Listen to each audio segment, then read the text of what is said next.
This is SpaceTime Series 28, Episode 63, for broadcast on the 26th of May, 2025. Coming up on SpaceTime, the universe to end sooner than thought, the weird, wild, wacky gravity of the asteroid Bennu, and India to undertake its first manned spaceflight within 2 years. All that and more coming up on SpaceTime. Welcome to SpaceTime with Stuart Gary.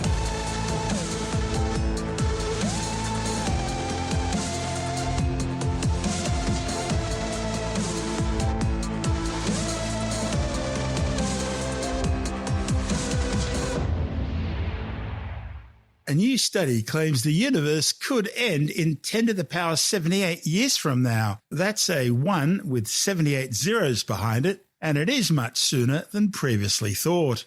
The findings, reported in the Journal of Cosmology and Astroparticle Physics, are based on the calculations of 3 Dutch scientists looking at so-called Hawking radiation. They calculate that the universe's last stellar remnants will take about 10 to the power of 78 years from now to evaporate, and that's much shorter than the 10 to the power 1,100 years previously postulated. Hawking radiation, proposed by Stephen Hawking back in 1974, is a phenomenon where black holes emit thermal radiation due to quantum effects near the event horizon, the point of no return, beyond which an object falls forever into a black hole singularity. This radiation reduces a black hole's mass, eventually leading to its disappearance. Now, it works like this. Quantum physics predicts that the vacuum of space isn't truly empty, but rather it contains constantly fluctuating pairs of virtual particles and antiparticles that literally pop in and out of existence. Now, near a black hole's event horizon, these virtual particles can be separated by the singularity's intense gravity. If one of these virtual particles falls into the black hole, the other can escape and be observed as radiation, becoming real and effectively evaporating the black hole. The escaping particle carries or radiates away energy, thus reducing the black hole's mass, and the rate of this evaporation would depend on the black hole's mass. Larger black holes have lower Hawking temperatures and evaporate more slowly, while smaller black holes have higher Hawking temperatures and therefore evaporate faster. Now, over time, the continuous emission of Hawking radiation would theoretically lead to the gradual evaporation of the black hole itself. And taking that to its natural conclusion, eventually the black hole's mass will reach zero. It'll no longer exist. Now, the new research by black hole expert Hino Falke, quantum physicist Michael Wondrake, and mathematician Walter van Sulcrum, all from the University of Radboud, is a follow-up to an earlier 2023 paper by the same trio. Now, back in that paper, they showed that not only black holes, but also other objects such as neutron stars can also evaporate through Hawking radiation. Now, after that publication, the authors received heaps of questions from scientists about how long the process would take. And they've now answered that question in this new study. And as we mentioned at the top of the story, the authors have calculated that the end of the universe is about 10 to the power of 78 years away, if only Hawking-like radiation is taken into account. They base this on the time they calculate it would take for a white dwarf star, the most common persistent type of celestial bodies in the universe, to decay through Hawking-like radiation. The problem is previous studies didn't take this into account, putting the lifetime of white dwarfs at 10 to the power of 1,100 years. Now, the researchers calculated that the process of Hawking radiation theoretically also applies to other objects with a gravitational field. The calculations further showed that the evaporation time for an object depends only on its density. To the authors' surprise, neutron stars and stellar mass black holes took the same amount of time to decay, 10 to the power of 67 years. This was unexpected because black holes have stronger gravitational fields than neutron stars, which should cause them to evaporate faster. But the thing is, black holes have no surface, so they reabsorb some of their own radiation, and that inhibits the process. It's a fascinating study, all purely hypothetical of course, but nevertheless fascinating. This is SpaceTime. Still to come, the weird, wild, wacky gravity of the asteroid Bennu, and India to undertake its first manned spaceflight within 2 years. All that and more still to come on SpaceTime.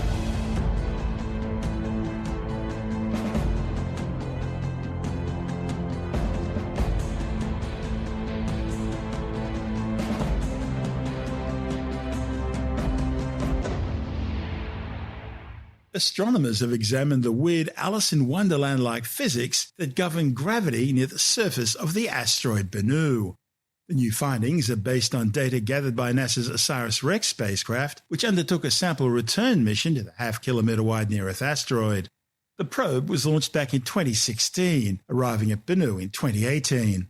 It then spent 2 years studying the carbonaceous Apollo group space rock before swooping down to the surface and grabbing some samples for return to Earth in 2023. During the mission's study of Bennu, scientists examined and mapped its topography, its structure, its composition, and, importantly for this story, its gravitational pull. A report in the journal Nature Astronomy found the asteroid has a mass of 73 billion kilograms. And the authors also found that Bennu exists in a delicate balance between two competing forces, the result of the asteroid's spin.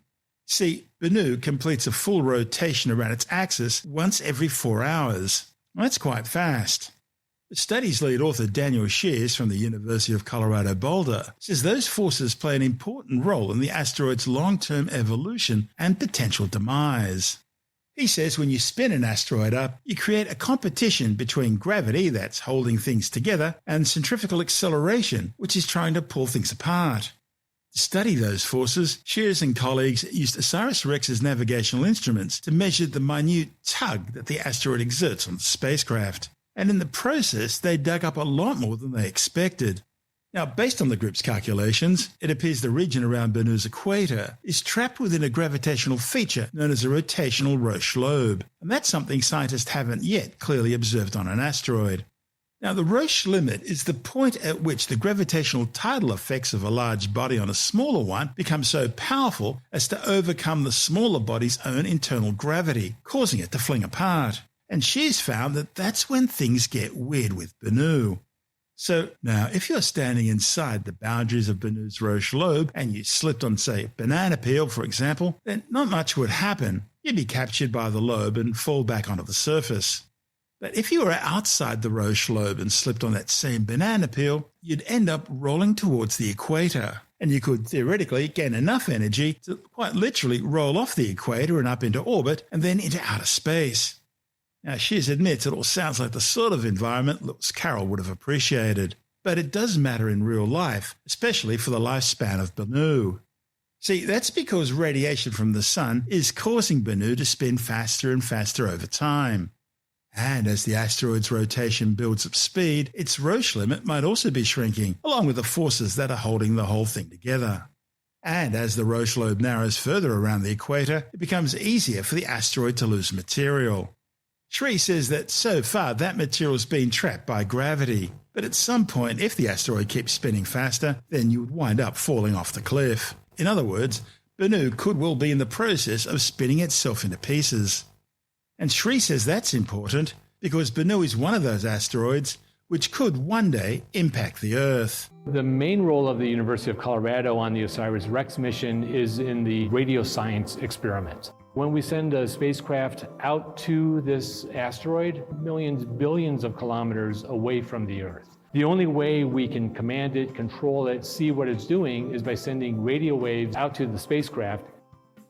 The main result from radio science is actually to measure the mass and the gravity field of this asteroid. Pristine material from the very dawn of the solar system. Bennu has a non-negligible probability of impacting the Earth a few hundred years in the future. We take our very precise measurement to determine its location accurately enough so we can say, oh, okay, it's going to miss the Earth by a far distance in the future. If in fact that's not the case, then we need to start thinking about, well, how would we actually push this asteroid out of the way? You need time and you need to understand the properties of the asteroid. That's Daniel Shrees from the University of Colorado Boulder. And this is SpaceTime. Still to come, India to undertake its first manned spaceflight within 2 years. And later in the science report, archaeologists excavating the ancient Iraqi city of Nineveh have discovered the royal palace's throne room. All that and more still to come on SpaceTime. Today's episode of SpaceTime is brought to you by Insta360, the game changer in 360-degree camera technology. Now, if you've ever wondered how some creators manage to capture those jaw-dropping third-person shots, the ones that look like they've been taken by a drone following you, well, that's probably Insta360 magic. Their latest model, the X5, isn't just another action cam. It's a fully blown immersive video powerhouse, putting a production studio in the palm of your hand. The X5 captures 8K 360-degree video, meaning you're recording literally everything around you at once, forward, backwards and sideways. And here's the kicker, you don't even have to aim. Just press record and enjoy the moment, and then reframe your shot after the fact with the Insta360 app's AI-powered tools. Want to follow your movement, lock onto a subject, or create stunning 360-degree pans? Well, now that's just a few taps away. And for those epic how on earth do you film that shots, the invisible selfie stick's your secret weapon. It vanishes from the footage, giving you that cinematic floating camera look, perfect for POVs, adventure reels, or even space-themed explorations right here on Earth. Plus, with a larger sensor and a dedicated night mode, your low-life footage doesn't just survive, it thrives. Think clear skies, dazzling cityscapes, or even a starlit time-lapse. This is hands down the best 360-degree image quality Insta360 has delivered yet. So, if you're a creator, explorer, or just someone who loves telling stories in a bold new creative way, the X5 is ready for launch. To bag a free 114cm invisible selfie stick worth $24.99 US with your Insta360 X5 standard package purchase, head to storeinsta360.com and use the promo code SpaceTime. But be quick, it's available for the first 30 standard package purchases only. And for more information, be sure to check out the links in our show notes. Head to storeinsta360.com and use the promo code SpaceTime. And now, it's back to our show.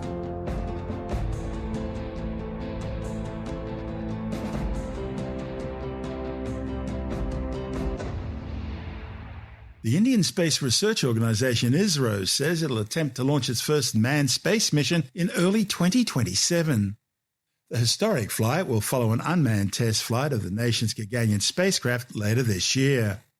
The 5.3-ton capsule is designed to carry a crew of 3 into low Earth orbit.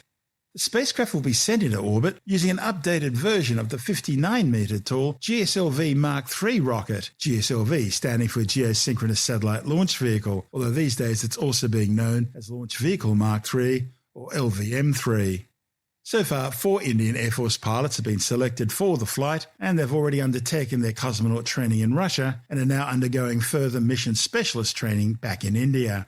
And the Indian Navy's also been rehearsing, conducting sea recovery trials for the mission, with more simulations planned prior to the flight. Meanwhile, an Indian rocket carrying a new Earth observation satellite has failed to reach orbit. The PSLV C-61 launch vehicle blasted off from the Shrikota Space Centre on the Bay of Bengal coast, carrying the EOS-09 spacecraft. ISRO says there was a sudden fall in chamber pressure during the third stage rocket burn, preventing the payload from reaching orbit. An investigation is now underway. This is Space Time.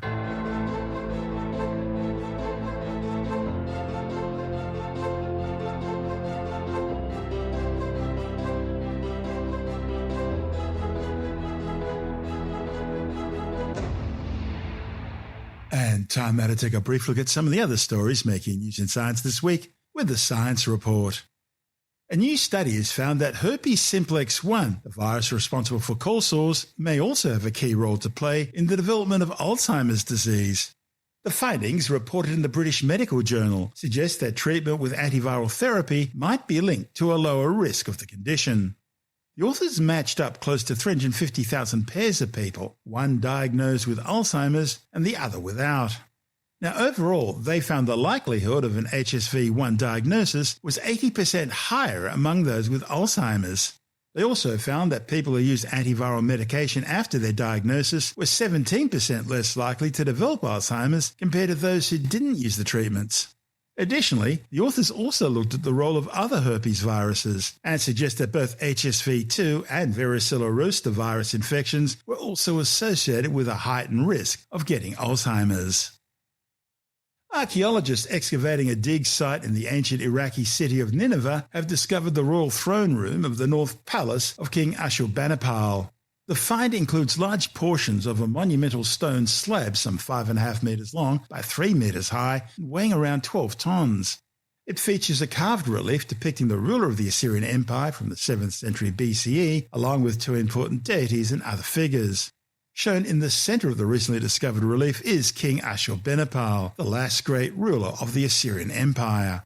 He's flanked by 2 supreme deities, the gods Ashur and Ishtar, the patron goddess of Nineveh.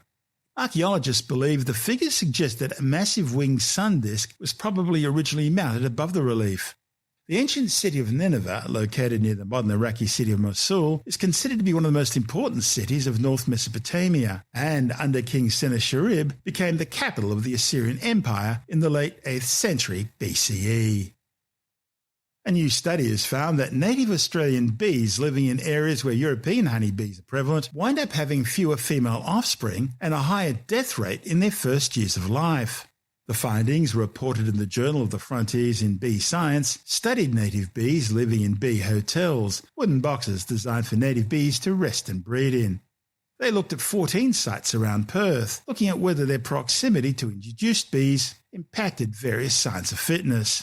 The authors say it takes fewer resources to produce male bees compared to female bees, so the change in sex ratio they observed among native bees could be a sign that the natives are struggling to compete for resources, which in turn makes it harder for the next generation to reproduce because there are fewer females in the area. While a source of eternal frustration for those of us fascinated by the wonders of a universe of science fact, for many others, the mysteries of the supernatural retain a sort of magical allure. Now, whether it's the Bermuda Triangle, personality tests, ghost hunting, crop circles, the Loch Ness Monster or Bigfoot, they all have one thing in common. They simply don't live up to the rigours of actual scientific testing. Nevertheless, they all attract passionate supporters. And in fact, even when people know they're not real, they're still often fascinated by the idea. And Tim Mendham from Australian Skeptics says there's a whole range of reasons why this is such a common human quirk. Various reasons have been suggested. One is that people want our world to be more exciting, more glamorous, more weird, mysterious. So that's one thing, is the excitement level. The other one is the fear level, that the world's a pretty scary place. Things happen to you without any apparent reason. I'd like there to be some more reliable information in the world. And if I don't feel that the world as it is, as I know it, is reliable, I'll tune into something else, which is sort of UFOs exist, or the world is flat, or the stars can decide my future, etc. That's another one, that fear factor. The other one is a conspiracy factor, that anything which is associated with established fact or science or policy must be false, because obviously they're campaigning against us, whether it's big government, big pharma, big science, whatever. Anything they say is inherently false according to some people, and therefore will go to the opposite. If I don't trust the government, therefore something which is anti-government must be true, which is poor logic, but never mind. It's never been a major issue. So the governments are trying to block UFOs. Governments are trying to block this knowledge or that knowledge. Therefore, that knowledge has... hiding the truth about Bigfoot. Well, I don't understand that one, actually. I don't know why a government would actually cover up Bigfoot. I thought, tourism, etc., would be a good thing. It's the latest Animal Planet Bigfoot story that's doing the rounds. Yeah, it probably is. I mean, the inventiveness of people to find conspiracies is never ending. So there's various reasons why we like pseudoscience. One is fun. It might be a fun thing. Like it is fun. That's why we cover it on this show, because it is. That's right. Yeah, there are it's fun elements. It's exciting. It's interesting. It's as interesting as Harry Potter. I don't believe Harry Potter is real. I don't believe the Loch Ness Monster is real. It doesn't stop you enjoying them. But then, it also... You've been there 3 times. Come on. I have been there 3 times. Not to Harry Potter, I should say, actually, but the Loch Ness I have been. Yeah, it's great fun. It's a lovely place, too. I recommend it. Nice little restaurants and things. But just by saying it's fun doesn't mean it's true. And if you believe it's true, it can actually start influencing you in what you do in life. Like, astrology is not true. Your listeners always interested in astronomy would probably know that there's nothing in astrology. There's nothing in the flat earth theory as well. Probably nothing in UFOs, UAPs, whatever. No evidence, certainly. But people follow astrology.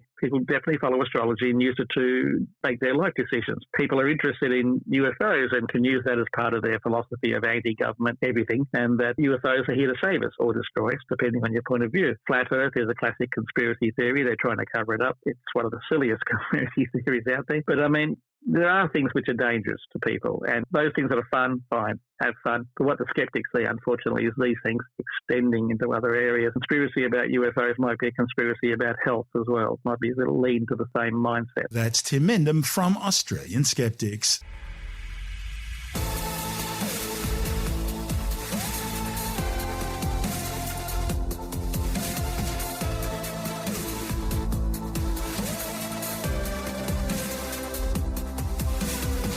And that's the show for now.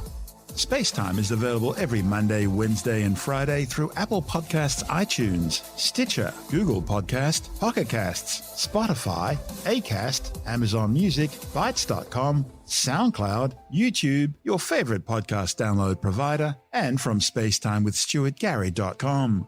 SpaceTime's also broadcast through the National Science Foundation on Science Zone Radio and on both iHeartRadio and TuneIn Radio. And you can help to support our show by visiting the SpaceTime store for a range of promotional merchandising goodies, or by becoming a SpaceTime patron, which gives you access to triple-episode commercial-free versions of the show, as well as lots of bonus audio content which doesn't go to air, access to our exclusive Facebook group, and other rewards. Just go to spacetimewithstuartgary.com for full details. You've been listening to SpaceTime with Stuart Gary. This has been another quality podcast production from Bytes.com.